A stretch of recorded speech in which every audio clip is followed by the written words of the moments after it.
भगवत गीता अध्याय 1 श्लोक 1। धृतराष्ट्र ने कहा, हे संजय, धर्मभूमि कुरुक्षेत्र में युद्ध की इच्छा से एकत्र हुए मेरे और पांडु के पुत्रों ने क्या किया?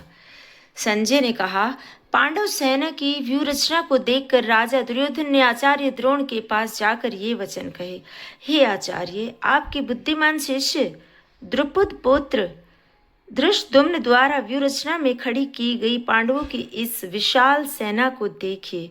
इस सेना ने महान धनुर्धारी, युद्ध में भीम और अर्जुन के समान शूर योद्धा है, जैसे युयुधान, विराट और महारथी राजा द्रुपद, धृष्टकेतु, चेकितान, पराक्रमी काशीराज भी है। पुरुजित और कुंती भोज ये दोनों भाई तथा मनुष्यों में श्रेष्ठ सैन्य भी है।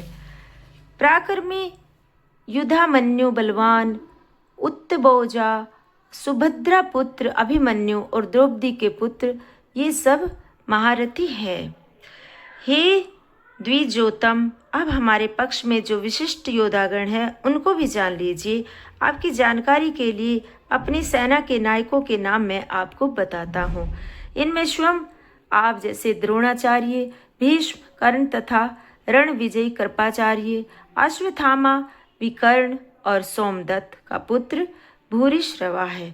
अनेक प्रकार के अस्त्र शस्त्रों से सुसज्जित तथा युद्ध में कुशल और अनेक शूरवीर है, जो मेरे लिए प्राण त्यागने को भी तैयार है। और भीम के द्वारा रक्षित हमारी सेना असीमित है, किंतु भीम द्वारा रक्षित उनकी सेना सीमित ही है। अपने अपने स्थान पर स्थित रहते हुए आप सब लोग भीष्म पितामह की सुरक्षा करें। दुर्योधन को प्रसन्न करने के लिए क्रुवृद्ध पितामह भीष्म ने सिंह के समान गरज कर जोर से शंख बजा दिया, और शंख बजाने के बाद तत्पश्चात शंख, नगाड़े, ढोल, मृदंग और नरसिंगे आदि एक साथ बज उठे और बड़ा ही भयंकर शब्द हुआ। और जैसे कि डिजिटल ये हमारी भगवत गीता है, इसमें सभी कुछ चित्र सहित बताया गया है। तो उसके बाद सफेद घोड़ों से युक्त महान रथ पर बैठे हुए भगवान श्री कृष्ण और पांडु पुत्र अर्जुन ने दिव्य शंखों को बड़े जोर से बजाया। अंतर्यामी भगवान श्री कृष्ण ने पांचजन्य नामक शंख बजाया, अर्जुन ने देवदत्त नामक शंख बजाया और भयानक कर्म करने वाले वृकोदर भीम ने पौंड्र नामक महाशंख बजाया। तो कुंती पुत्र राजा युधिष्ठिर ने अनंत विजय नामक शंख बजाया। नकुल और सहदेव ने कर्मश, सुघोष और मणिपुष्पक नामक शंख बजाया। महाधनुर्धर काशी राज महारथी शिखंडी धृष्टद्युम्न, राजा विराट और अजेय सात्विक ने कहा, हे राजन, राजा द्रुपद, द्रौपदी के पुत्र और सुभद्रा पुत्र महाबाहुबली अभिमन्यु सभी ने अलग अलग अपने अपने शंख बजाए। शंखों के उस भयंकर शब्द ने आकाश और पृथ्वी को भी गुंजायमान कर दिया। धृतराष्ट्र पुत्रों के हृदय विदर्ण कर दिए। और हे राजन, अब शस्त्रों के चलने की तैयारी हो रही थी। उसी समय कपिध्वज पांडु पुत्र अर्जुन ने अपना धनुष उठा लिया और श्री कृष्ण से बोले। अर्जुन ने कहा, हे अच्युत, मेरे रथ को दोनों सेनाओं के मध्य में खड़ा कीजिए, जिससे युद्ध की इच्छा से खड़े इन लोगों का मैं निरीक्षण कर सकूं और मुझे इस युद्ध में किनके साथ युद्ध करना है। धृतराष्ट्र पुत्र दुर्बुद्धि दुर्योधन का हित चाहने वाले उन राजाओं को देखना चाहता हूँ जो युद्ध करने आए हैं। संजय ने कहा, हे भारत, अर्जुन के इस प्रकार कहने पर श्री कृष्ण ने दोनों सेनाओं के मध्य अपना रथ खड़ा कर दिया। भीष्म, द्रोण और पृथ्वी के सभी राजाओं को सामने खड़ा देखकर श्री कृष्ण ने कहा, हे पार्थ, यहाँ एकत्र हुए कौरवों को देखो। अर्जुन ने कहा, वहाँ उपस्थित दोनों सेनाओं में खड़े पिता के भाइयों, पितामहों, आचार्यों, मामों और भाइयों, पुत्रों, पौत्रों, मित्रों को देखा। दोनों सेनाओं में सब शुभ चिंतकों को भी देखा। उन उपस्थित सभी बंधुओं को देखकर उनका मन तो करुणा से भर गया और वे शोक युक्त होकर बोले, युद्ध भूमि में अपने ही लोगों को युद्ध के लिए सामने देखकर मेरे अंग शिथिल हो रहे हैं और मुख भी सूख रहा है और मेरे शरीर में कंपन और रोमांच हो रहा है। मेरे रोम खड़े हो रहे हैं, मेरे हाथ से गांडीव अर्थात धनुष छूटा जा रहा है और त्वचा जल रही है। मेरा मन भ्रमित हो रहा है और मुझसे खड़ा ही नहीं हुआ जा रहा। हे केशव, मैं इसमें अपशकुन देख रहा हूँ और युद्ध में स्वजनों को मार कर कल्याण भी तो दिखाई नहीं दे रहा। हे कृष्ण, ना मैं विजय चाहता हूँ, ना मैं राज्य चाहता हूँ, ना ही मैं सुखों को चाहता हूँ। हे गोविंद, हमें ऐसे राज्य से, ऐसे भोगों से जीने का क्या लाभ।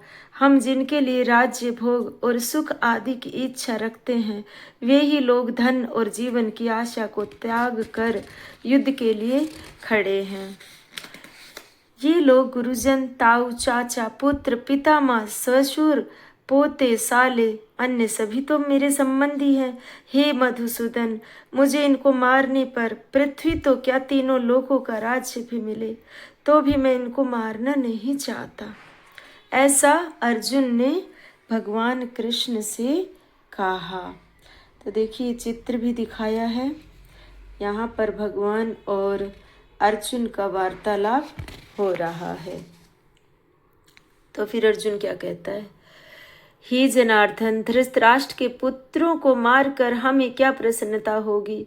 इन अतिथियों को मारकर हमें तो पाप ही लगेगा। इसलिए हे माधव, अपने बंधुजन धृतराष्ट्र के पुत्रों को मारना मेरे लिए तो उचित नहीं है, क्योंकि अपने ही लोगों को मारकर हम कैसे सुखी होंगे। यद्यपि ये लोग लोभ के वशीभूत होकर अपने कुल के नाश होने तथा मित्र से शत्रुता होने में पाप नहीं देख रहे। हे जनार्दन, हम लोगों को अपने वंश के नाश होने के दोषों से बचने के लिए क्यों नहीं सोचना चाहिए। ऐसा अर्जुन वार्तालाप कर रहे हैं प्यारे प्रभु से। कुल के नष्ट होने से सनातन धर्म नष्ट हो जाते हैं। धर्म नष्ट होते ही सारे कुल को पाप दबा लेता है। हे कृष्ण, पाप के अधिक बढ़ जाने से कुल की स्त्रियां दूषित हो जाती है और हे वार्ष्णेय, स्त्री के दूषित होने पर वर्ण संकर उत्पन्न होता है। वर्ण संकर कुल घातियों के कारण कुल नरक में चला जाता है और पिंड जलदान की क्रिया से वंचित इनके पितृ भी नरक में गिर जाते हैं। इन वर्ण संकर और कुल घातियों के पैदा होने से सदा चलते आए कुल धर्म और जाति धर्म भी नष्ट हो जाते हैं। हे जनार्दन, हमने सुना है जिनके कुल का धर्म नष्ट हो जाता है उनका निश्चित काल तक नरक में ही वास होता है। आहो, बड़े शोक की बात है कि हम राज्य और सुख के लालच में बड़ा भारी पाप करने का निश्चय कर बैठे हैं और अपने ही कुटुंब का नाश करने के लिए तैयार हो गए हैं। यदि धृतराष्ट्र के पुत्र मुझ शस्त्र रहित और सामना न करने वाले को युद्ध में मार भी दे तो ये मेरे लिए हितकारी होगा। संजय बोले। ऐसा कहकर शोक से बेचैन होकर अर्जुन अपने धनुष बाण को त्याग कर युद्ध भूमि में रथ के मध्य में भाग में बैठ गए हैं। धृतराष्ट्र को सारी कहानी बता रहे हैं। ये चित्र बने हुए हैं। ये अर्जुन बुरी तरह भयभीत हो गए हैं। तो आज का अध्याय यहीं पर पूरा होता है। तो भगवान अगले अध्याय में चैप्टर 2 में, अध्याय 2 में बहुत से श्लोक है, वो हम फिर एक वीडियो और बनाएंगे और उसमें हम सारा वार्तालाप करेंगे। जय श्री कृष्ण, हरे कृष्ण, राधे राधे। जय जय श्री कृष्ण, बोले त्रिलोकी नाथ की जय। श्रीमन नारायण श्रीमन नारायण, नारायण नारायण नारायण। जय जय श्री नारायण, बोले विष्णु भगवान की जय।